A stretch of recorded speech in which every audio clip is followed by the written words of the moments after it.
ಇವತ್ತು ಹಾಲಿ ಹಾಗೂ ಮಾಜಿ ಸಿಎಂಗಳ ಪಾಲಿಗೆ ಬಿಗ್ ಡೇ ಆಗಿದೆ. ಸಿಎಂ ಸಿದ್ದರಾಮಯ್ಯ ಮುಡಕೆ ಸಂಬಂಧ ಧಾರವಾಡ ಹೈಕೋರ್ಟ್ ಪೀಠ ತೀರ್ಪನ್ನು ಪ್ರಕಟಿಸಲಿದೆ. ಸದ್ಯ ಲೋಕಾಯುಕ್ತ ತನಿಖೆ ನಡೆಸ್ತಾ ಇರುವಂತಹ ಮುಡ ಹಗರಣವನ್ನು ಸಿಬಿಐ ತನಿಖೆಗೆ ಕೋರಿ ಅರ್ಜಿ ಸಲ್ಲಿಸಲಾಗಿದೆ. ಈ ಅರ್ಜಿ ತೀರ್ಪನ್ನು ನ್ಯಾಯಮೂರ್ತಿ ಎಂ ನಾಗಪ್ರಸನ್ನ ಇವತ್ತು ಬೆಳಗ್ಗೆ 10:30ಕ್ಕೆ ಪ್ರಕಟ ಮಾಡಲಿದ್ದಾರೆ. ಕೇಸ್ ಸಿಬಿಐಗೆ ಹೋಗುತ್ತಾ ಇಲ್ವಾ ಅನ್ನೋದು ಕುತೂಹಲ ಮೂಡಿಸಿದೆ. ಇನ್ನು ಮಾಜಿ ಸಿಎಂ ಯಡಿಯೂರಪ್ಪ ಮೇಲಿನ ಪೋಕ್ಸೋ ಪ್ರಕರಣ ರದ್ದು ಮಾಡುವಂತೆ ಕೋರಿ ಸಲ್ಲಿಸಲಾದ ಅರ್ಜಿಯ ವಿಚಾರಣೆಯು ಇವತ್ತು ಧಾರವಾಡದ ಹೈಕೋರ್ಟ್ ಪೀಠದಲ್ಲಿ ನಡೆಯಲಿದೆ. ಹಾಲಿ ಹಾಗೂ ಮಾಜಿ ಸಿಎಂಗಳಿಗೆ ಕೋರ್ಟ್ ರಿಲೀಫ್ ಕೊಡುತ್ತಾ ಇಲ್ಲ ಸಂಕಷ್ಟ ಕೊಡುತ್ತಾ ಕಾದು ನೋಡಬೇಕಿದೆ. ಮಾಜಿ ಸಚಿವ ಕೃಷ್ಣಯ್ಯ ಶೆಟ್ಟಿಗೆ 3 ವರ್ಷಗಳ ಕಾಲ ಜೈಲು ಶಿಕ್ಷೆಯನ್ನು ವಿಧಿಸಿ ಜನಪ್ರತಿನಿಧಿಗಳ ವಿಶೇಷ ಕೋರ್ಟ್ ಆದೇಶವನ್ನು ಮಾಡಿದೆ. ಬ್ಯಾಂಕ್ ವಂಚನೆ ಪ್ರಕರಣದಲ್ಲಿ ತಪ್ಪಿತಸ್ಥ ಎಂದು ಆದೇಶ ನೀಡಲಾಗಿತ್ತು. ತಕ್ಷಣ ಜಾಮೀನು ಕೂಡ ಸಿಕ್ಕಿದೆ. ಇದೀಗ ಮೇಲ್ಮನವಿ ಸಲ್ಲಿಸುವುದಾಗಿ ಆರೋಪಿಗಳ ಪರ ವಕೀಲರು ಹೇಳಿದ್ದಾರೆ. ಮೇಲ್ಮನವಿ ಸಲ್ಲಿಸಲು ಅವಕಾಶ ನೀಡಿ 30 ದಿನಗಳ ಜಾಮೀನು ಮಂಜೂರು ಮಾಡಲಾಗಿದೆ. ಮಂಡಿ ನೋವಿಗೆ ವಿಶ್ರಾಂತಿ ಪಡೆದಿರುವ ಸಿಎಂ ಸಿದ್ದರಾಮಯ್ಯ ಇವತ್ತೂ ಕೂಡ ಬಜೆಟ್ ಬಗ್ಗೆ ಪೂರ್ವಭಾವಿ ಸಭೆ ನಡೆಸಲಿದ್ದಾರೆ.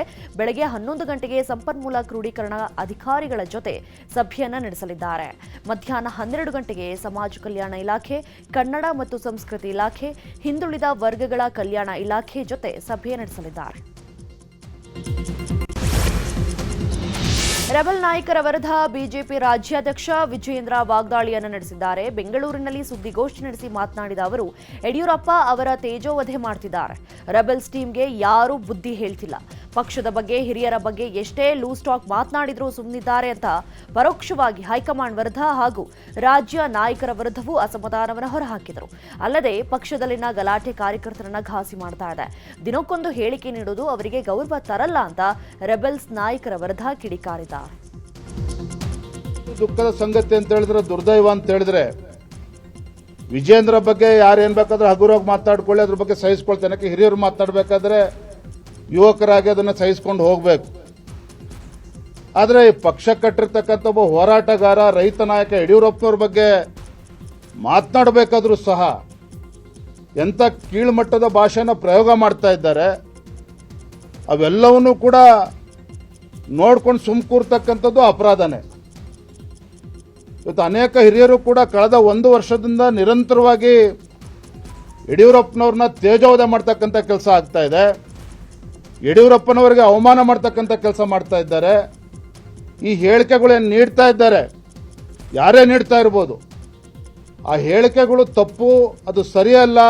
ಈ ರೀತಿ ಹೇಳಿಕೆ ಕೊಡಬೇಡಿ, ಕಾರ್ಯಕರ್ತರಿಗೆ ನೋವಾಗ್ತದೆ ಅನ್ನುವುದು ಒಂದು ಬಾರಿನೂ ಕೂಡ ಯಾರೂ ಕೂಡ ಅವ್ರಿಗೆ ಹೇಳ್ತಕ್ಕಂಥ ಪ್ರಯತ್ನನೂ ಕೂಡ ಮಾಡದೇ ಇರ್ತಕ್ಕಂಥದ್ದು ದುರ್ದೈವ ಅಂತೇಳಿ ಸಂದರ್ಭ ಹೇಳೋಕೆ ಇಷ್ಟಪಡ್ತೀನಿ.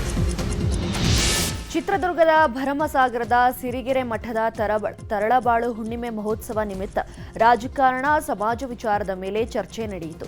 ಕಾರ್ಯಕ್ರಮದಲ್ಲಿ ಮಾತನಾಡಿದ ಬಿಜೆಪಿ ರಾಜ್ಯಾಧ್ಯಕ್ಷ ಬಿವೈ ವಿಜೇಂದ್ರ ತಮ್ಮ ವಿರುದ್ಧ ರೆಬಲ್ ಆಗಿದ್ದವರಿಗೆ ಸಂದೇಶವನ್ನು ಕೊಟ್ಟರು. ರಾಜಕಾರಣದಲ್ಲಿಯೂ ಕಾಲು ಎಳೆಯುವ ಜನರು ಹೆಚ್ಚಿದ್ದಾರೆ.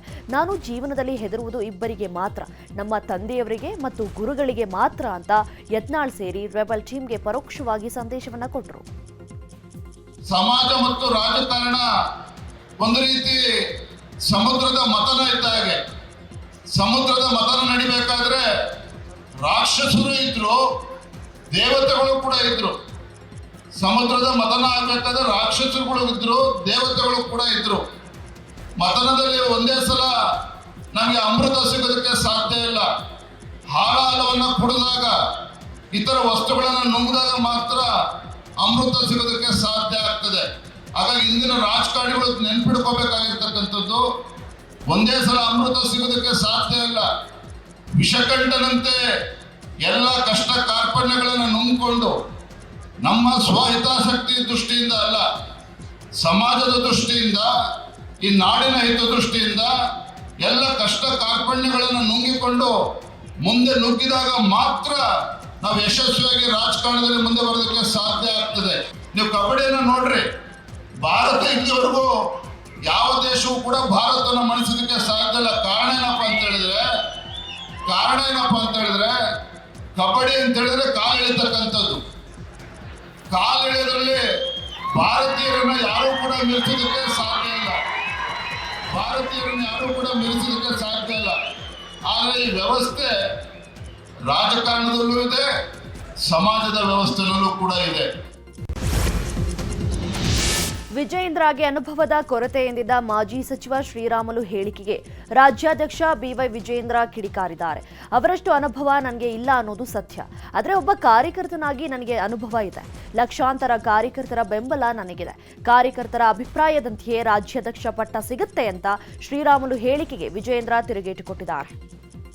ಇನ್ನೂ ಎಲ್ಲೋ ಒಂದು ಕಡೆ ಸನ್ಮಾನ್ಯ ವಿಜೇಂದ್ರ ಅವರಿಗೆ ಪಾಪ ಅವರು ಹೊಸದಾಗಿ ಅಧ್ಯಕ್ಷರಾಗಿರೋ ಕಾರಣ ಸಣ್ಣ ಪುಟ್ಟ ಅಂದ್ರಿಗಿನ ಗೊತ್ತಿಲ್ಲಾರ್ದಂತೆ ಕೆಲವೊಂದು ತಪ್ಪುಗಳು ನಡೀತಿರ್ತಾವ. ಯಾಕಂದ್ರೆ ಹುಡುಗಿರುವಂತ ಟೈಮಲ್ಲಿ ಎಡವೋದು ಸಹಜ. ಹಂಗಾಗಿ ಪಾಪ ಅವ್ರಿಗೆ ಅನುಭವದ ಕೊರತೆ ಇರೋ ಕಾರಣ ಹಿಂಗೆಲ್ಲ ಆಗಿರ್ಬೋದು. ಖಂಡಿತವಾಗಿ ಮುಂಬರುವಂತ ದಿನಗಳಲ್ಲಿ ಎಲ್ಲಾ ರೀತಿಯಲ್ಲೂ ಕೂಡ ಈ ಪಾರ್ಟಿಯನ್ನು ಅಧಿಕಾರಕ್ಕೆ ತರಲು ಸಲುವಾಗಿ ನಮ್ಮ ಹಿರಿಯ ನಾಯಕರು ಭೀಷ್ಮರಾದಂತ ಸನ್ಮಾನ್ಯ ಯಡಿಯೂರಪ್ಪ ಅವರ ನೇತೃತ್ವದಲ್ಲಿ ಮುಂದುವರಿಸ್ಕೊಂಡು ಹೋಗಂತ ಕೆಲಸ ಕೂಡ ಮಾಡ್ತೀವಿ. ಅಕಸ್ಮಿತವಾಗಿ ಅವರು ಈಗಿರಂತ ಪರಿಸ್ಥಿತಿಯಲ್ಲಿ ಏನೋ ಬದಲಾವಣೆ ಮಾಡ್ಬೇಕೆಂದೇಳಿ ಪಾರ್ಟಿ ಏನನ್ನ ಅಕಸ್ಮಿತವಾಗಿ ಏನನ್ನ ಅನ್ಕೊಂಡ್ರೆ ಬದಲಾವಣೆ ಮಾಡ್ಬೇಕನ್ನಂತ ಅವಕಾಶ ಬಂದ್ರೆ ನಾನು ಖಂಡಿತವಾಗಿ ಅವರ ಆಶೀರ್ವಾದದಿಂದ ಅವ್ರ ಕುಟುಂಬದಲ್ಲಿ ಒಬ್ಬನಾಗಿ, ಯಾಕಂದ್ರೆ ನಮ್ಮ ತಮ್ಮನವರು ವಿಜೇಂದ್ರ ಅವರು ಮಾಡಿದಾರ, ಹಂಗಾಗಿ ನಾನು ಅವ್ರಕಿನ ವಯಸ್ಸಿನಲ್ಲಿ ದೊಡ್ಡವನಾಗಿರೋ ಕಾರಣ ಯಡಿಯೂರಪ್ಪರ ಆಶೀರ್ವಾದದಿಂದ ನಾನು ಪಾರ್ಟಿ ಅವಕಾಶವನ್ನು ಮಾಡಿಕೊಟ್ಟೆ. ರಾಜ್ಯಾಧ್ಯಕ್ಷರು ಆಗಬೇಕು ರಾಮುಲು ಅವರಿಂದೇಳಿ ಅವಕಾಶ ಮಾಡಿಕೊಟ್ರೆ ಸಂಪೂರ್ಣವಾಗಿ ಈ ರಾಜ್ಯದಲ್ಲಿದ್ದಂತ 224 ಕ್ಷೇತ್ರದಲ್ಲಿ ಸಂಘಟನೆ ಮಾಡ್ತೀನಿ. ಇನ್ನು ಎಲ್ಲೋ ಒಂದು ಕಡೆ ಅವರಿಗೆ ಅನುಭವದ ಕೊರತೆ ಇದೆ ಅಂತೇಳಿ ಶ್ರೀರಾಮುಲು ಅವರು ಹೇಳಿದ್ದಾರೆ. ರಾಜ್ಯದ ಅಧ್ಯಕ್ಷನಾಗಿ ನನಗೆ ಅನುಭವದ ಕೊರತೆ ಇರಬಹುದು, ಅವರಷ್ಟು ಅನುಭವ ಇಲ್ಲ.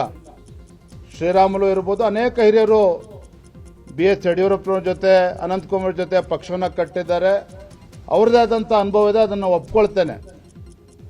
ಹಾಗಾಗಿ ರಾಜ್ಯದ ಅಧ್ಯಕ್ಷನಾಗಿ ನನಗೆ ಅನುಭವ ಕಡಿಮೆ ಇರ್ಬೋದು, ಅವರಷ್ಟು ಇಲ್ಲದೆ ಇರ್ಬೋದು. ಆದರೆ ಪಕ್ಷದೊಬ್ಬ ಕಾರ್ಯಕರ್ತನಾಗಿ ನನ್ನದೇ ಆದಂಥ ಅನುಭವ ಇದೆ. ಕಳೆದ 18-20 ವರ್ಷದಿಂದ ಬೆಂಗಳೂರು ಮಹಾನಗರದಲ್ಲಿ ಪಕ್ಷದ ಕಾರ್ಯದರ್ಶಿಯಾಗಿ, ತದನಂತರದಲ್ಲಿ ರಾಜ್ಯದ ಯುವ ಮೋರ್ಚಾ ಪ್ರಧಾನ ಕಾರ್ಯದರ್ಶಿಯಾಗಿ, ಪಕ್ಷದ ಉಪಾಧ್ಯಕ್ಷನಾಗಿ ನನ್ನದೇ ಆದಂಥ ಅನುಭವನೂ ಇದೆ. ಕಾರ್ಯಕರ್ತನಾಗಿ ಇನ್ನೂ ಕೂಡ ಹೆಚ್ಚು ಅನುಭವ ಇದೆ.